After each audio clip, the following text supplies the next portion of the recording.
The image of a teenage boy being led away in handcuffs while his furious mother screams at police officers became the talk of Maple Grove Estates. For years, this woman ruled the neighborhood with fear, threats, and fake smiles.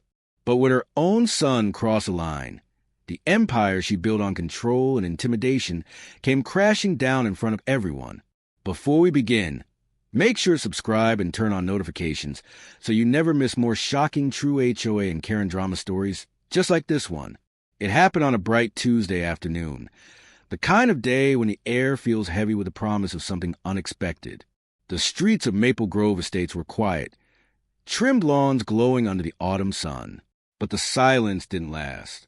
It was broken by the sound of police sirens echoing down Elm Street, a sound no one ever expected to hear in the so-called perfect community. Neighbors peeked from behind curtains, drawn by curiosity. Within moments, half the street was outside. Police cruisers lined the curb, their lights flashing red and blue against the white-painted houses. At the center of it all stood Karen Wilson, the self-proclaimed queen of the neighborhood, president of the Homeowners Association, and the woman everyone secretly feared. Karen was shaking with rage, her designer blazer catching the sunlight as she pointed at the officers, shouting that they had no right. Her son, 17-year-old Tyler Wilson, stood beside her, hands cupped behind his back, face tilted in defiance. Even then, he smirked at the crowd as though none of this mattered. For years, the Wilsons ruled over Maple Grove Estates like it was their private kingdom. Karen's power came not from kindness or respect, but from intimidation. Late fees, violation letters, and threats of legal action had become her tools of dominance. Every cracked driveway, every slightly overgrown lawn, every parked car that wasn't up to her standards, all were opportunities for her to remind people who was in charge. But now, the unthinkable had happened. The president's perfect world was collapsing. And for many of the residents watching from their windows, that sight of her son in handcuffs, of her shrieking helplessly at police, felt like long overdue justice. Yet behind the spectacle lay a story that began weeks earlier with something as simple as a missing package. It started just after I moved into my new home on Elm Street, drawn by the promise of quiet mornings, friendly neighbors, and a place that finally felt stable. Maple Grove Estates was postcard perfect. Manicured lawns, matching mailboxes, and the kind of peace that made you think you'd escape the chaos of city life. But peace has a way of hiding right underneath. The first package disappeared 2 weeks after I moved in. It was a small box, nothing expensive, just kitchen items, but the tracking number said delivered. I searched around the porch, checked the bushes, even called the delivery company. They confirmed it had been dropped off. I shrugged it off, assuming it was a mix-up or a porch pirate from outside the community. After all, everyone said this neighborhood was one of the safest in the city. Then it happened again, and again. At first, I felt embarrassed, like maybe I was being careless or unlucky. But by the third missing delivery, the feeling shifted to suspicion. Something wasn't right. This wasn't random. One afternoon, while walking my dog, I stopped to chat with Mrs. Chun, my elderly neighbor across the street. She was trimming her rose bushes, careful and precise as always. I mentioned the missing packages in passing, half expecting sympathy, but instead, her hands froze mid-cut. She looked up, eyes flicking toward the big white house at the end of the block, the Wilsons' house. "You might want to check with Karen's boy," she said quietly. "He's been wandering around lately." Then she quickly went back to trimming, her silence louder than words. That look told me everything I needed to know. That night, I ordered a smart doorbell camera. 2 days later, the footage arrived, and with it, the truth. There, in perfect high definition, was Tyler Wilson. Broad daylight. No mask. No hesitation. He walked up my driveway like he owned the place, whistling as he grabbed the package from my porch and strolled away, not even glancing around to see if anyone was watching. It wasn't desperation. It was arrogance. He did it because he thought he could. Because in this neighborhood, his mother's name was Power. I watched the video 3 times, each replay tightening the anger in my chest. Then I did what any reasonable neighbor would. I took the evidence and went straight to the Wilsons' door. Karen answered almost immediately. She wore her signature outfit, A pressed blazer, heels, and that fake practice smile that looked more like a warning than a welcome. The moment I mentioned her son's name and showed the video, the smile vanished. Her expression hardened, lips pressed into a thin line. The shift was instant. One moment, she was neighborly. The next, she was cold, commanding, and dangerous. She accused me of fabricating the footage, of targeting her son, because we were new and didn't understand how things worked here. She even threw in a thinly veiled threat, wrapped neatly in HOA policy language, something about defamation, community image, and false accusations. It was clear. She wasn't just offending her son. She was defending her power. The following week proved she had no intention of controlling Tyler. If anything, he got worse. He started stealing from other homes, bold, deliberate, and without fear. I wasn't the only one. The Hendersons lost several deliveries in a single month. The Johnsons never received their daughter's birthday gift. Even Mr. Peterson, the oldest resident on the block, had his medication stolen. Every time someone tried to speak up, Karen shut them down with intimidation or fines. And just like that, a pattern of silence took hold. People stopped complaining, too afraid to be the next target. But fear has limits. When I caught Tyler red-handed one afternoon, his arms full of stolen packages from a neighbor's porch, and he laughed, saying, "My mom runs this place. I'm untouchable." Something in me snapped. It wasn't about the boxes anymore. It was about justice, and ending the reign of a woman who thought she could twist rules into weapons. So I decided to fight back. But to take down someone like Karen Wilson, you couldn't just complain. You had to gather proof. Real, undeniable, public evidence. And that's exactly what we did. After that day, I realized something fundamental about Karen Wilson and her family. They didn't just thrive on control. They survived on fear. Every threat, every HOA violation letter, every forced smile she gave at board meetings was designed to remind people their place.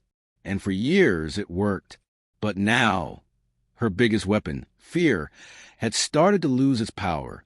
When I caught her son in the act, something inside me snapped. No more warnings. No more polite requests. It was time to expose the truth. The very next morning, I began knocking on doors. The first few conversations were awkward. Neighbors opened their doors cautiously, eyes darting toward the Wilsons' house, as if it could hear every word we spoke. Most were hesitant to talk at first, but once they realized I had video evidence, their fear slowly turned into outrage. Mrs. Chin was the first to admit she'd seen Tyler hanging around her porch at odd hours. Then came the Hendersons, a quiet couple who had lost several Amazon packages in 1 month, but hadn't dared report it. The Johnsons confessed that their daughter's birthday present, a handmade dollhouse, had vanished days before her party. Even frail Mr. Peterson, who lived at the corner lot, revealed that a prescription medication had been stolen twice in 2 weeks. Every story was the same. Every loss traced back to the same teenage boy, and the same mother who used her position to silence anyone who questioned her. It became clear that the Wilsons had turned this neighborhood into a dictatorship disguised as order. That night, I decided to change that.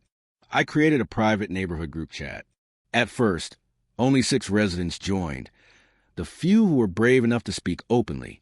We shared screenshots, delivery reports, and photos of stolen boxes. But most importantly, we agreed on one plan: to gather undeniable proof. We began installing more cameras, hidden ones this time, doorbells, motion sensors, and even discreet dash cams pointing toward porches. It was risky, but it was the only way to expose the truth without confronting Karen directly. The plan worked better than I imagined. Within 3 days, footage began to pour in. Tyler Wilson, strutting down sidewalks in broad daylight, hands casually stuffed in his hoodie, scanning for unattended packages. He didn't even try to hide.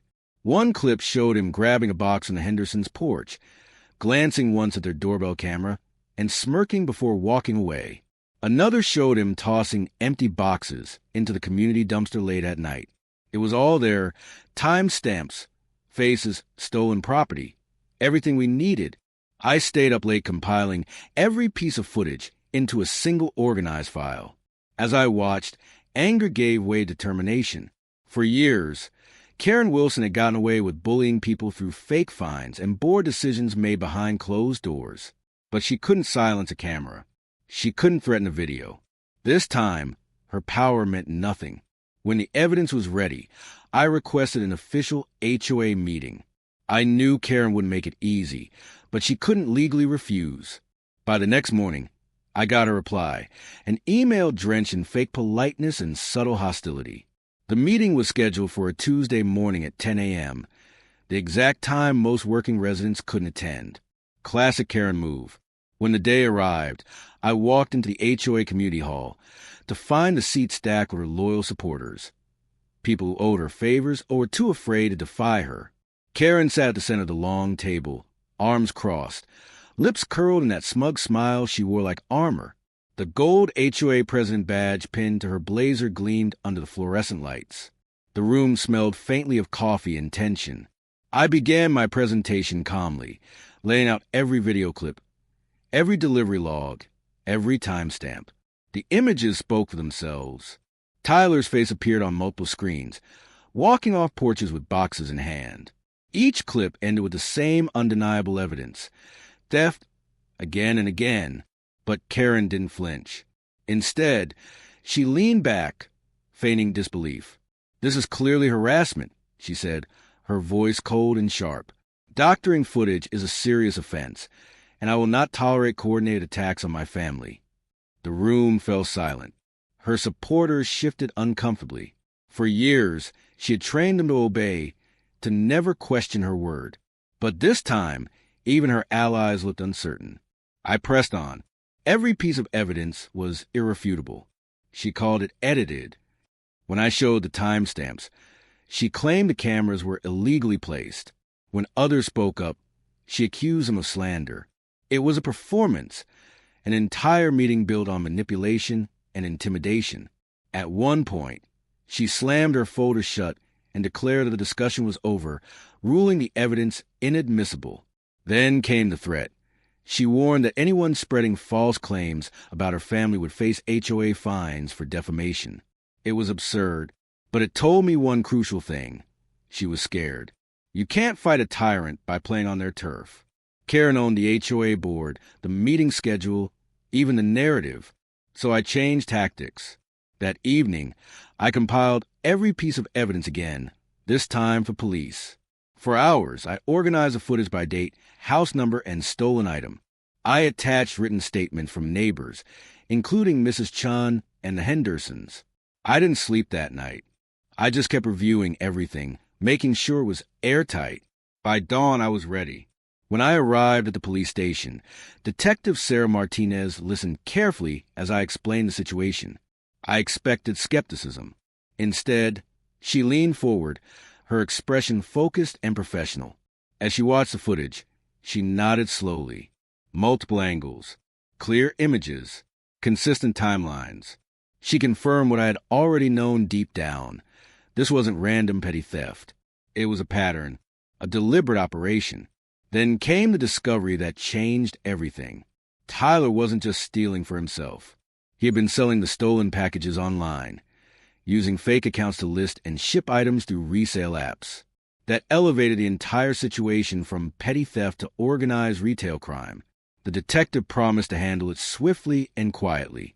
The last thing they wanted was Karen interfering or destroying evidence. By the time I walked out of the station, the morning sun was rising. For the first time in weeks, I felt something close to relief. Justice was finally moving. The next 48 hours were electric. The detective interviewed multiple neighbors, collected additional footage, and cross-checked the stolen goods online. Everything matched perfectly. The case was solid. Then came the call that changed the neighborhood forever. Detective Martinez informed me that an arrest warrant had been approved. Tyler Wilson would be taken into custody after school the following afternoon. The words echoed in my head long after I hung up the phone. After months of fear and frustration, it was finally happening. Karen's empire was about to crumble. Not because someone fought her, but because her own arrogance built its downfall.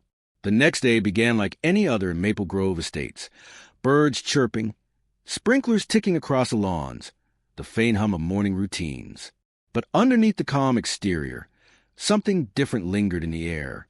The residents who knew what was coming exchanged quiet, knowing glances from their driveways. Something big was about to happen. For years, Karen Wilson had built her reputation on control. Control of the HOA, control of her neighbors, control of how every blade of grass and every parked car looked on her perfect streets. But that morning, for the first time, she would learn what it meant to lose control completely. At precisely 3:15 p.m., the calm of the afternoon was shattered by the sound of police sirens. 2 patrol cars turned slowly into Elm Street, red and blue lights flickering off the manicured hedges. Curtains twitched open all along the block. Children playing in driveways were quickly ushered indoors by their parents. Within seconds, half the neighborhood was watching through blinds or from behind fences. Police cruisers rolled to a stop in front of the Wilson residence, the grandest house on the street, with its white columns and overly polished lawn. For once, its perfection felt eerie, like the calm before a storm. Detective Sarah Martinez stepped out first, her uniform crisp, her presence commanding. Behind her, 2 officers followed, their radios crackling softly. They approached the front door and knocked firmly. The neighborhood held its breath. Moments later, Karen appeared. Her expression was a mix of confusion and irritation, as if the police were nothing more than an inconvenience in her carefully scheduled day. She wore her usual power outfit, a navy blazer, gold HOA badge pinned proudly on the lapel, and her hair perfectly styled. But the confidence drained from her face when she saw the officers weren't there for small talk. Behind her, Tyler appeared in the doorway, still in his school clothes, backpack slung over one shoulder. His smirk faltered when Detective Martinez stepped forward and read the warrant aloud. For a moment, time seemed to stop. Then, reality hit. The officer stepped forward and took hold of Tyler's arms. The click of the handcuffs echoed down the street. His backpack dropped to the ground with a soft thud. Karen's mouth fell open as shock transformed into rage. Her voice pierced the air, loud enough for everyone to hear. She shouted at the officers, demanding explanations, threatening lawsuits, even name-dropping local officials she claimed to know personally. But none of it mattered. For once, her words had no power. Tyler, meanwhile, stood frozen for a heartbeat before that same arrogance returned to his face. He glanced toward the neighbors who had gathered near their mailboxes and, unbelievably, smiled. That smug look, half defiance, half disbelief, only fueled the murmurs spreading through the crowd. As the police led him toward the car, Karen's voice rose into hysteria. She screamed that this was harassment, that the neighborhood was turning against her, that she'd have every officer fired by the end of the day. But the officers didn't even look at her. They just followed procedure, calm, efficient, professional. Detective Martinez recited Tyler's charges clearly: multiple counts of theft, trafficking stolen property, and organized retail crime. The words hit like a hammer. Neighbors who had lived in fear for years now stood silently, watching the scene unfold with a mixture of disbelief and quiet satisfaction. Mrs. Chin stood on her porch, hands trembling, whispering something that sounded like a prayer. The Hendersons, for the first time in months, stepped outside together, eyes wide but relieved. Justice had finally arrived on Elm Street. As the police car pulled away, Karen followed it down the street, still yelling, still clinging to the illusion of power. The sound of her voice cracked, carrying that desperate edge that only comes when control slips through one's fingers. But when the police turned the corner and the flashing lights disappeared, she stopped. For the first time, Karen Wilson was completely alone. She stood in the middle of her perfect lawn, her blazer wrinkled, her badge crooked, staring down the empty street. The neighbors didn't move. Some turned back toward their homes quietly. Others lingered just long enough to see the once untouchable woman finally silenced. It was the first quiet afternoon Maple Grove Estates had known in years. That night, the neighborhood felt different. Doors that had long stayed closed began to open. People who once avoided eye contact now gathered in small clusters, whispering and laughing softly. Relief spread to the community, like sunlight breaking through a storm. The Hendersons brought over coffee to share with Mrs. Chun. The Johnsons offered to help Mr. Peterson with his porch lights. For the first time, everyone seemed to breathe freely again. But the real shift came online. Within hours, a petition began circulating to the neighborhood group chat, a formal request to remove Karen Wilson from her position as HOA president. By midnight, more than 80% of residents had signed it. Screenshots of Karen's threats, unfair fines, and manipulative emails filled the thread. It was as if years of bottled-up resentment had suddenly exploded into action. By the next morning, Karen's authority was already cracking. She tried to send out a community-wide email, calling the arrest a misunderstanding and claiming her son was targeted unfairly. But no one believed her anymore. Screenshots of the police report began spreading quietly between residents. Everyone saw the charges, the evidence, and the truth. Her words had finally lost their grip. Meanwhile, Tyler spent the night in juvenile detention awaiting his hearing. The once cocky teenager who strutted around the neighborhood now sat in a holding cell, realizing too late that his mother's title couldn't protect him. Detective Martinez's report detailed everything, from the video footage we collected to the resale accounts he used to sell the stolen goods. It was overwhelming, airtight, and impossible to dispute. When I learned the full list of victims, I was stunned. Nearly a dozen households. Thousands of dollars in stolen property. And yet, for months, Karen had insisted it was all lies. But the truth always has a way of finding light. By the end of that week, the story spread beyond the neighborhood. A local news crew showed up, covering the arrest as a segment about accountability in homeowners associations. The reporter interviewed a few residents, their faces blurred for privacy, and described Karen as a controversial HOA president now under investigation. For Karen, that public exposure was worse than any fine, worse than any confrontation. Her reputation, her image of power, her carefully built illusion of control, all of it shattered overnight. She tried to hold a meeting to defend herself, but barely anyone showed up. The chairs that once filled with fearful compliance now sat empty. The queen of Maple Grove Estates had finally lost her crown. That night, as I looked out my window toward the Wilsons' darkened house, I couldn't help but think about how fragile power really is. For so long, Karen ruled through fear, but fear fades the moment people stop believing in it. And now, with her son awaiting trial and the community united against her, she had no one left to intimidate. But the story wasn't over yet. The next chapter would take place in court, where Karen would face a reality she had spent her entire life denying, that titles, badges, and arrogance mean nothing when the truth comes out. The days following Tyler's arrest were unlike anything Maple Grove Estates had ever experienced.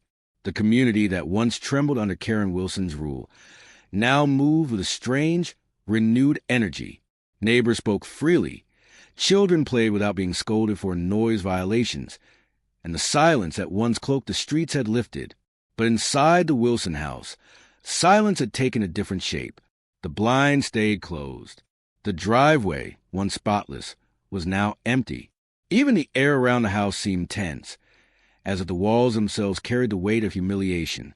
Karen didn't step outside for nearly a week. Her empire had crumbled overnight, and every attempt she made to spin the story failed miserably. Her emails went unanswered.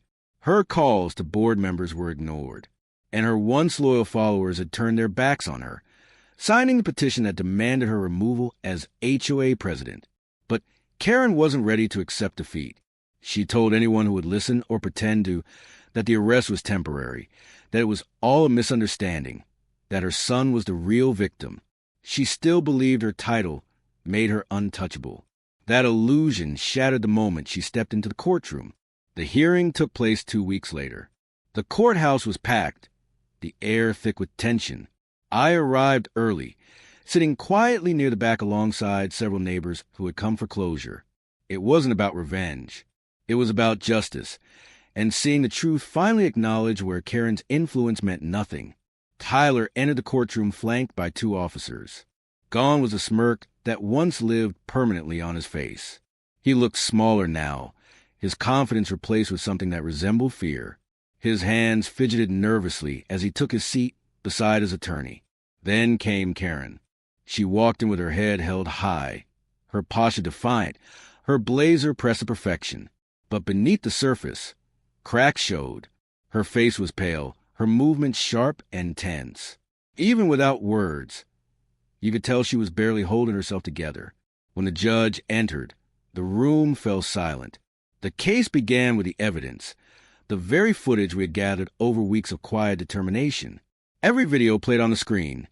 Tyler walking up the porches, stealing packages in broad daylight, laughing at cameras, discarding boxes. Each clip struck like a hammer. Karen tried to hold her composure, but as the evidence piled up, her confidence visibly faltered. She shifted in her seat, her lips pressed into a thin line. The prosecution laid out the charges clearly: multiple counts of theft, trafficking in stolen property, and organized retail crime. Each charge carried weight, especially for someone his age. But what hit hardest was the revelation that Tyler had profited from these thefts, selling the goods online for months. When the detective took the stand, she detailed the investigation, how neighbors had cooperated, how the group chat had provided timestamps and logs, how every piece of footage aligned perfectly with Tyler's activity. It was meticulous, irrefutable. By the time the defense had its turn, there was little left to argue. They leaned on youth, immaturity, and peer influence. But the judge wasn't swayed. The videos told a story of arrogance, not ignorance. And then, as expected, Karen made her move. When given a chance to speak, she rose with a trembling hand clutching her purse, her voice echoing through the courtroom. She spoke of her son's achievements, his grades, his leadership roles, his bright future. She claimed that he had been pressured by neighborhood gossip and misled by online influences. But beneath the surface of her speech, everyone could hear it. Not remorse, but deflection. She never once apologized to the victims, never once admitted wrongdoing. Instead, she blamed everyone else, the neighbors, the police, even me. When she pointed in my direction, insisting that this was a personal vendetta, the judge raised a hand and cut her off. That was the moment everything changed. The judge's voice was calm but firm. He reminded Karen that the court wasn't about HOA politics or neighborhood grudges. It was about the law and consequences. Her son had stolen from multiple households, caused financial harm, and breached the community trust. The evidence was overwhelming. And as for her claims of being targeted, the judge made it clear. The law didn't bend for anyone, no matter their title. Karen fell silent. For the first time in years, she had no words left to fight with. The sentencing came quickly. Tyler Wilson was found guilty on all charges. The judge, recognizing his age, offered a sentence focused on rehabilitation rather than destruction, but was far from lenient. 6 months in juvenile detention, 2 years of probation, restitution to every victim, totaling over $3,000. And as a poetic touch, a mandatory community service program in property crime prevention, where Tyler would spend months teaching other teenagers why theft wasn't worth the cost. When the gavel fell, a collective breath filled the room. Karen sat frozen, color draining from her face. Her hands trembled as she tried to process the words. The image of her son being escorted out in cuffs replayed itself in her mind, now final and undeniable. The courtroom slowly emptied, but she didn't move. She stayed seated, eyes fixed on the table in front of her. The power she once flaunted had turned to dust. The room that used to shrink under her voice now looked at her with pity, or worse, indifference. Outside the courthouse, the air felt different. The sky was pale gray, the wind sharp, and yet there was a strange lightness among the neighbors who had come to watch. Justice had been served, not just for the stolen packages, but for every unfair fine, every threat, every ounce of fear Karen had forced upon the community. Mrs. Chin wiped a tear from her eye, whispering that it finally felt safe to live here again. The Hendersons walked hand in hand, talking about hosting a neighborhood barbecue for the first time in years. Even Mr. Peterson, moving slowly with his cane, smiled faintly as he left the building. The people of Maple Grove Estates had taken back their peace. And though Karen tried to walk past us with her head held high, her stride was different now. Slower, heavier, defeated. Her son's punishment wasn't justice to bear. It was hers too, the final price of pride, arrogance, and abuse of power. In the weeks that followed, life in the neighborhood began to heal. Karen officially resigned from the HOA, though she claimed it was temporary. But everyone knew it was permanent. The new board, elected by the residents, immediately repealed several of her harshest rules. They removed absurd fines, canceled unnecessary inspections, and restored a sense of fairness that had long been missing. The Wilsons remained in their house, but they were ghosts of their former selves. Karen avoided eye contact when walking to her car. Tyler, released from detention months later, mowed lawns quietly for his community service, his confidence gone. The people who once feared them now pitied them. It was ironic. After years of controlling everyone, they now lived under the shadow of their own actions. Sometimes I still think back to that day in the courtroom. The way Karen's voice cracked when she realized her authority meant nothing. It was the moment the neighborhood finally took back its dignity. Power had returned to where it always belonged, the people. And as Maple Grove Estates moved forward, it carried one unforgettable lesson. No matter how powerful someone thinks they are, the truth will always be stronger. Weeks passed after the court hearing, and Maple Grove Estates began to breathe again. The constant tension that had once haunted every corner of the neighborhood was finally gone. The sound of laughter returned to driveways. Children rode their bikes without being scolded for, violating noise ordinances, and people waved each other again. The invisible walls that Karen Wilson had built through fear and intimidation had finally crumbled. For the first time in years, the neighborhood felt alive. The Homeowners Association, once Karen's personal kingdom, now ran with transparency and kindness. The new president, a soft-spoken woman named Linda Myers, made it her mission to rebuild trust. She eliminated pointless fines, held open meetings, and reminded everyone that the HOA was meant to serve residents, not control them. But while Maple Grove healed, one house remained frozen in time, the Wilson residence. The once immaculate white house now stood quiet and dim. The grass, once trimmed with military precision, grew uneven. The porch lights were rarely turned on. And Karen, who used to patrol the streets like a self-appointed guardian, had vanished from sight. It was as if the house itself had lost its will to shine. Inside those walls, Karen's world had shrunk to whispers and regrets. Her phone no longer rang. The neighbors who once sought her approval now ignored her entirely. Even her closest allies on the HOA board avoided her at the grocery store, pretending not to see her in the aisles. The social power she'd wielded for years had evaporated overnight. She spent her mornings pacing between windows, occasionally peeking out to see the world she once ruled moving on without her.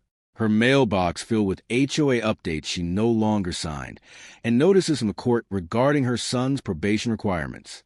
The woman who had once controlled every aspect of the neighborhood now had control over nothing.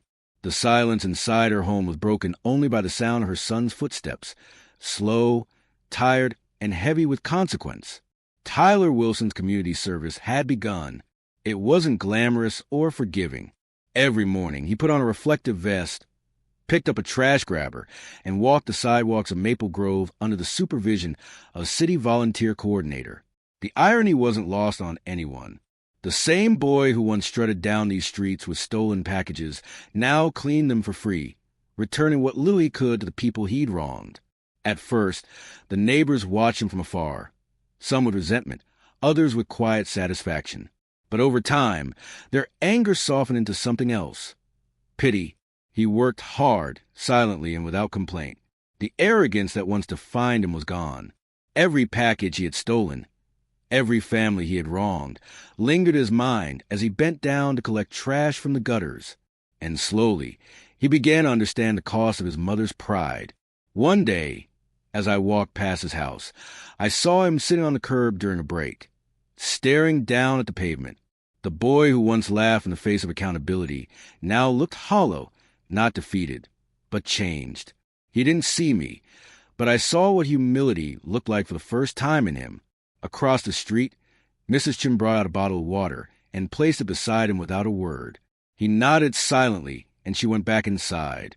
That small gesture, from a woman who had once been too afraid to even speak against Karen, said everything about how much the neighborhood had healed. The community that Karen tried to divide was now united in quiet forgiveness. Karen, however, refused to change.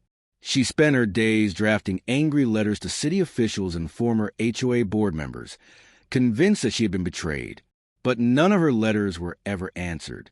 Her authority meant nothing now, and every attempt to reclaim it only made her seem more desperate. Her pride, once her weapon, had become her prison. Each time she left the house, she could feel the weight of every glance, every whisper.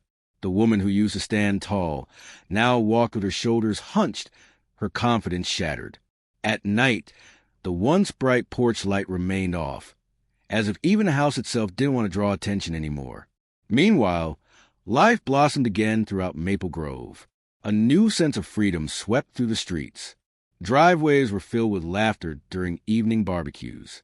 The community park, once neglected under Karen's budget control, was cleaned and restored by volunteers.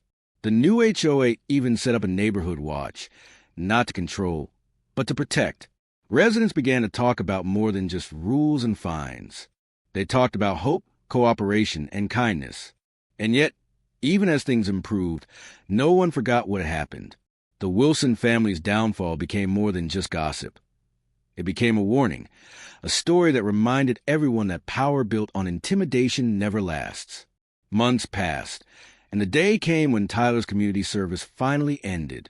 He completed every hour without complaint, every task with quiet diligence. When his final day arrived, a small group of neighbors gathered near the park to watch him remove his vest and hand it back to the coordinator. There were no cheers, no applause, just a silent acknowledgement that redemption had taken root. He walked home slowly, shoulders slumped but lighter than before. For the first time, he didn't avoid eye contact with the people he passed. He nodded politely. It wasn't forgiveness he sought anymore, just peace. And in a strange way, the neighborhood gave it to him. Karen, however, remained unchanged. Even after her son's punishment was complete, she continued to insist she was wronged. But her words carried no weight anymore. The woman who once dictated the height of everyone's lawn couldn't even get her own bushes trimmed, without a contractor refusing the job. Her influence was gone, replaced by silence and isolation. She had built her kingdom on fear, and when fear disappeared, so did her throne. One quiet evening, as the sun dipped behind the rooftops, I stood at my window and looked down the street. Tyler sat alone on his porch, looking out at the neighborhood he had once taken for granted. Across from him, Mrs. Chin watered her flowers, humming softly. There was no tension, no hostility, just a quiet acceptance of lessons learned and peace restored. For the first time, Maple Grove Estates truly lived up to its name, a community built not on power, but on understanding. And as the last light faded across the lawns, I realized something profound. Sometimes justice doesn't roar. It doesn't come in vengeance or destruction. Sometimes it simply arrives in silence, in the small, steady return of peace to a place that had forgotten what peace felt like. By the time spring arrived, Maple Grove Estates had fully transformed. The lawns were vibrant, the streets felt open, and laughter filled the air once again. But one house, the grand white Wilson home at the end of Elm Street, remained untouched by the change. It stood like a relic of another time, silent and withdrawn.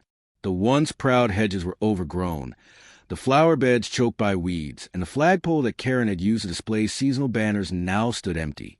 It was a haunting reminder of how power, once abused, can turn to isolation. Karen Wilson was a ghost of her former self.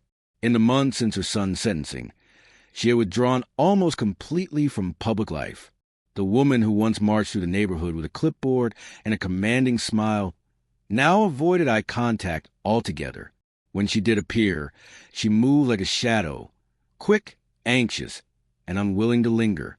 At first, people whispered when they saw her, but soon they stopped noticing her altogether. Her name faded from conversations, her influence erased from community meetings and HOA records. Even the new board avoided mentioning her. It wasn't out of fear anymore, it was indifference. The woman who had spent years making herself impossible to ignore had become irrelevant. Inside the Wilson house, the days were long and hollow. Karen spent her mornings pacing the kitchen, sipping cold coffee and staring at the empty street through the blinds. The silence was suffocating.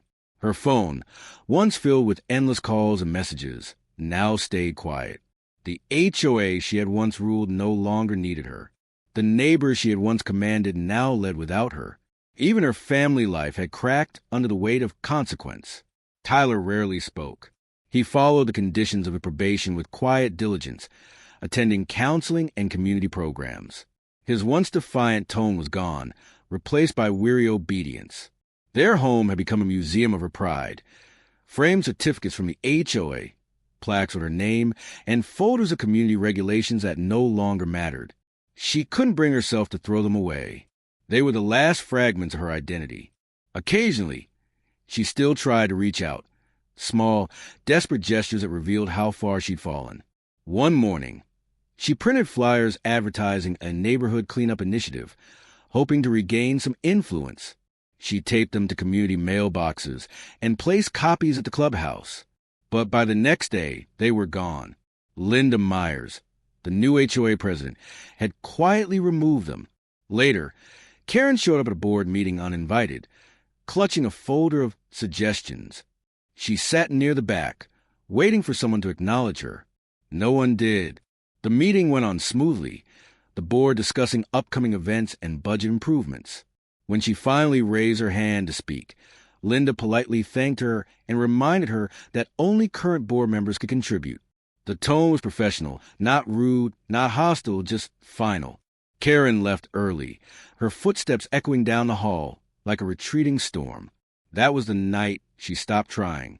Meanwhile, life around her flourished. The park had been renovated with donations and volunteer hours. The annual neighborhood barbecue returned after 3 long years of cancellations. Children ran freely through sprinklers while parents chatted over food and laughter. It was everything Karen had once claimed she wanted for Maple Grove Estates, but none of it involved her. She watched it all from her front window, arms crossed, bitterness tightening her chest. Every laugh outside reminded her of how much she had lost, not because someone took it, but because she'd driven it all away. Tyler, on the other hand, was slowly finding redemption. After finishing his community service, he began volunteering at the local community center, helping with youth programs. He avoided attention, never mentioning his past, but word spread quietly. He wasn't proud of what he'd done, but he was trying to make it right. Some neighbors still looked at him with caution, but others saw the change in him. He started mowing lawns for free, helping the elderly with yard work, and tutoring kids in school subjects. He didn't do it for approval. He did it because he understood what it meant to lose trust and wanted to earn it back. Where Karen's pride had isolated her, Tyler's humility was slowly pulling him out of the shadows. But for Karen, humility was a language she refused to learn. Every day, she replayed the past, the arrest, the trial, the humiliation, and each time she told herself it wasn't her fault. She blamed the neighbors for conspiring, the HOA board for betraying her, even the detective for targeting her family. It never crossed her mind that her own actions had caused everything. The mirror had become her worst enemy. Each morning, she stared into it, tried to see the confident woman she used to be, but only saw someone older, angrier, and smaller. Her power had been a mask, and without it, she didn't know who she was anymore. Then came the final blow. A letter arrived from the HOA notifying her that her property was being reassessed due to neglect. The irony was unbearable. The same organization she once weaponized against others was now holding her accountable. The letter detailed overgrown weeds, peeling paint, and general disrepair, violations she had fined others for countless times. Karen read it twice, her hands shaking with fury. She wanted to storm into the next HOA meeting to remind everyone who she was, but she didn't. She couldn't. The days when her words carried weight were long gone. She set the letter down, and for the first time, she didn't fight back. She simply sat in silence, staring at her reflection in the window, a silhouette framed by the very community that had outgrown her. Outside, the neighborhood lights glowed softly, reflecting off newly planted trees and freshly painted fences. Life moved on without her, smoother and stronger than before. And deep down, beneath the bitterness and denial, something inside Karen shifted just slightly. Maybe it was regret. Maybe it was exhaustion. But for the first time, She understood that the power she'd chased for years had never been real. It was fear disguised as respect, control mistaken for leadership. And now that fear was gone, replaced by something purer, something she could no longer touch: genuine community. The next morning, the blinds in her living room were open for the first time in months. Karen sat by the window with a cup of coffee, watching neighbors wave to one another as they passed by. No one looked her way, but for once, she didn't mind. For the first time, she didn't feel the need to be noticed. The queen of Maple Grove Estates was gone. All that remained was a woman learning to live in the silence she created.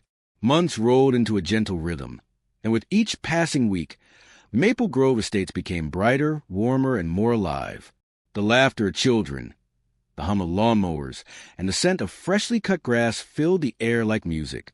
What was once a neighborhood ruled by fear had turned into a genuine community, one that looked out for one another rather than looking over their shoulders. But amid this renewal, one figure quietly worked to make amends: Tyler Wilson. His first steps toward redemption were small. He started by helping elderly neighbors with yard work, trimming hedges, painting fences, and cleaning gutters. He never asked for payment. When people tried to offer him money, he politely declined, saying it was just something he needed to do. At first, people were cautious. The memory of his crimes was still fresh, and old wounds take time to heal. But as the weeks went by, something changed. He showed up early every morning, rain or shine, wearing the same old hoodie and gloves. He worked hard, never complained, and never sought attention. If anyone tried to thank him, he simply nodded and moved on to the next task. And little by little, the distrust began to fade.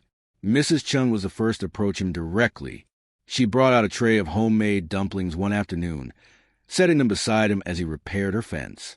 For a moment, he froze, unsure what to say. Then, with quiet sincerity, he thanked her. It wasn't forgiveness she offered.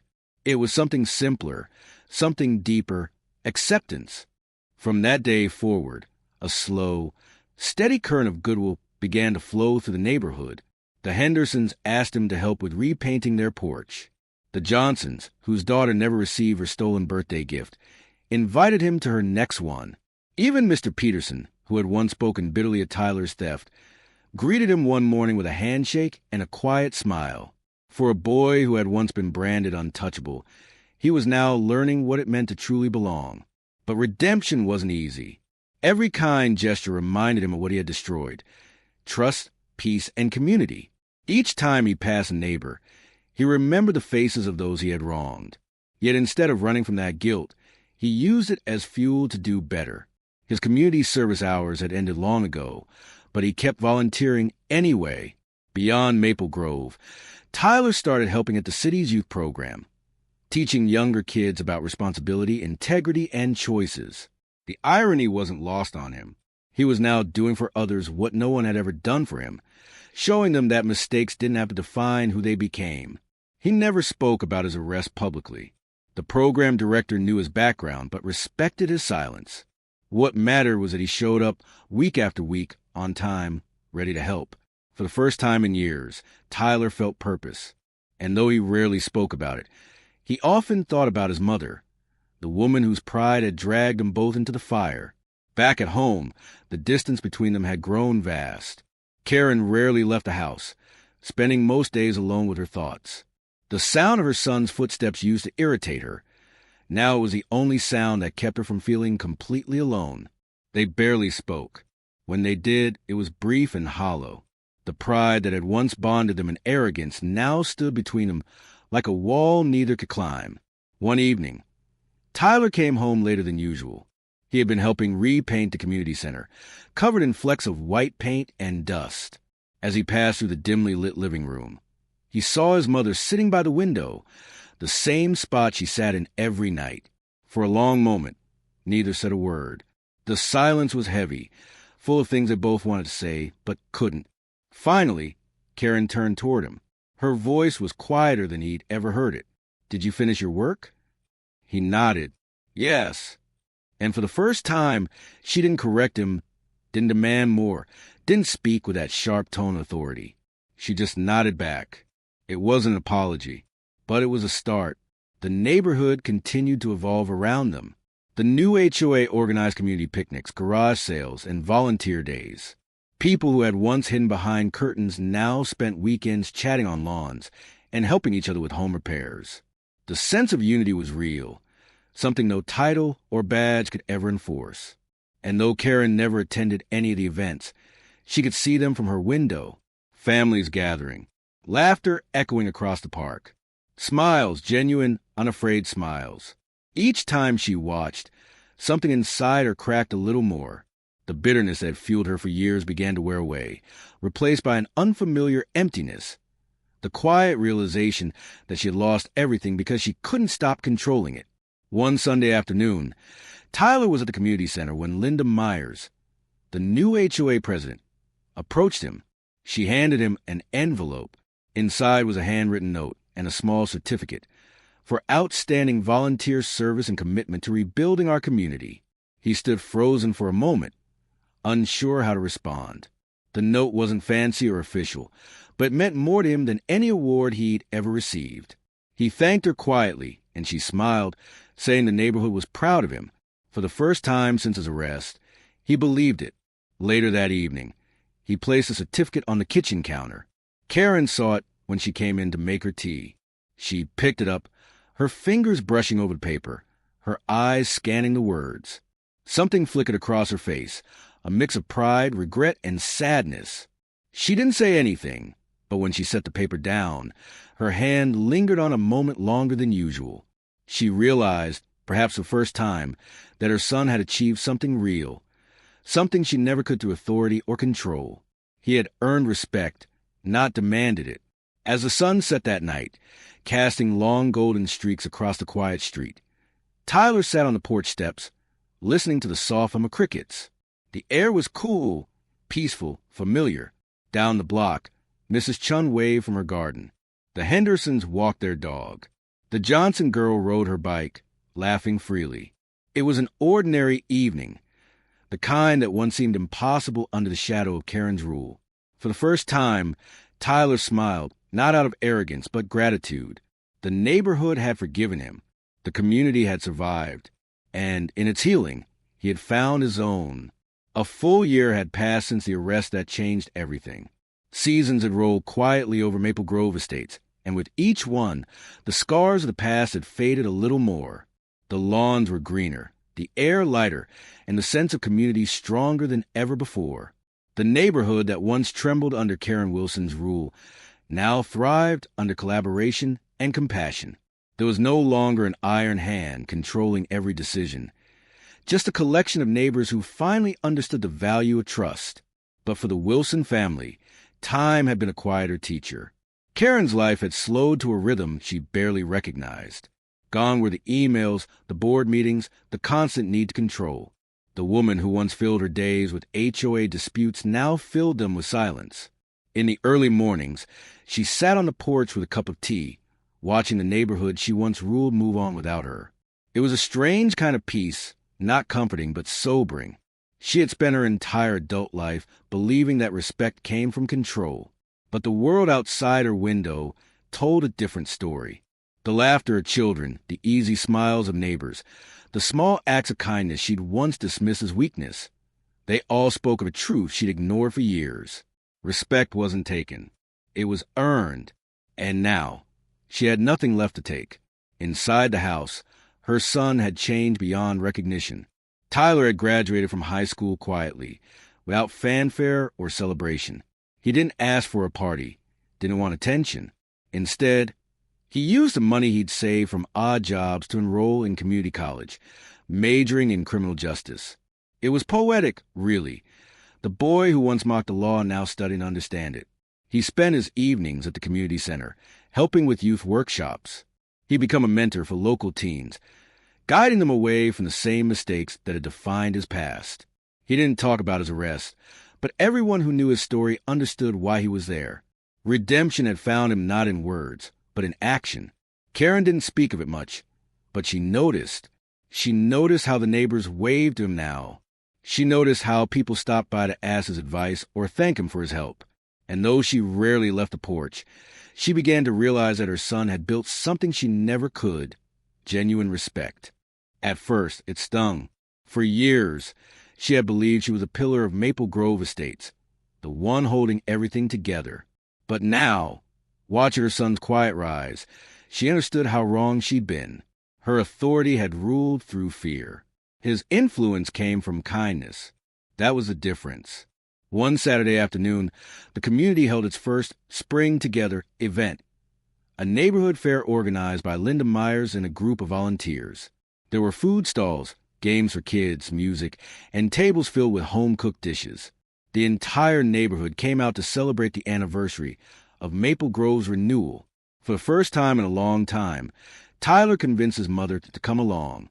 She resisted at first, embarrassed, anxious, unsure of how people would react. But when she finally agreed, he smiled and said softly, "You don't have to talk. Just be there." It was enough. When they arrived, the shift in energy was subtle but profound. Conversations paused for a second, not out of hostility, but surprise. Then, one by one, people smiled and nodded politely. There were no glares, no whispers, just quiet acknowledgement. Karen stayed near the edges of the crowd, hands clasped nervously. But as the hours passed, the tension began to fade. A few neighbors offered her food. Others asked how she was doing. Even Mrs. Chun, the same woman who once feared Karen's wrath, walked over with a small smile and offered her a plate of dumplings. Karen accepted it with trembling hands. It was a moment that needed no words. Forgiveness doesn't always arrive with apologies. Sometimes it comes in silence, in a shared meal, in a nod, in the simple act of being welcomed back. As the sun began to set, music played softly across the park.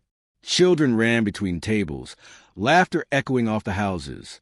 The lights twinkled in the trees, casting a golden glow over the smiling faces. Karen sat quietly on a bench, watching it all unfold. For the first time in years, she didn't feel the need to correct anyone, to control, to command. She simply observed. The neighborhood she had once tried to own had finally taught her what community really meant. And as she looked at her son, surrounded by friends, laughing, helping a child win a game at the booth, she realized that maybe, just maybe, this was what redemption looked like. Not for power, not for image, but for peace. That night, when they returned home, the house didn't feel so heavy anymore. Karen placed a dumpling plate on the kitchen counter and sat across from her son. For a long moment, they didn't speak. Then, quietly, she broke the silence. "I saw the way they look at you now," she said softly. "They respect you." He looked down, humble as ever. "I just did what I should have done a long time ago." Karen nodded. Her eyes shimmered, not with pride, but with something gentler. Regret, gratitude, understanding. "I think," she whispered, "I finally understand what I did wrong." Tyler didn't reply. He didn't need to. The silence that followed wasn't heavy anymore. It was healing.